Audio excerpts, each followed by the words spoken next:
বিহারে ভোট হলো, নির্বাচন কমিশন ডিক্লেয়ার করেছে, ভাইরা আমার, যে মোট ভোটারের সংখ্যা কত, মোট ভোটারের সংখ্যা কত সেটা ডিক্লেয়ার করেছে। যে প্রশ্ন একটাই, তারা বলছে যে বিহার ভোটের যে অঙ্ক, সেই অঙ্ক নিয়ে 6 অক্টোবর নির্বাচন কমিশন ঘোষণা করেছে 7 কোটি ভাইরা আমার 42 লাখ ভোটার। আর 11 নভেম্বর ভোট শেষ হওয়ার পরে নির্বাচন কমিশন জানাচ্ছে 7,45 লাখ ভোটার। ভোটার কি আমদানি হয়ে গেল নাকি?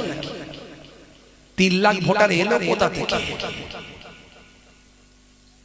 ভোটের আগে তুমি ডিক্লেয়ার করছো ইসিআই 7,42 লাখ ভোটার, আর ভোট মিটে যাওয়ার পরে 11 তারিখে বলছো মোট ভোটার হলো, ভোট পড়েছে 7,45 লাখ।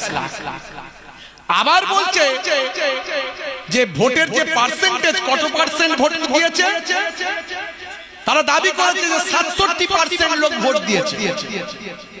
তাহলে 100 জনের 67 জন ভোট দিয়েছে, একে তো যা ভোটার তার থেকে 3 লাখ বেড়ে গেল। আবার বলছে যে 67% লোক ভোট দিয়েছে, মানে 100 জনের 67 জন, তাহলে কত লোক ভোট দিতে পারে?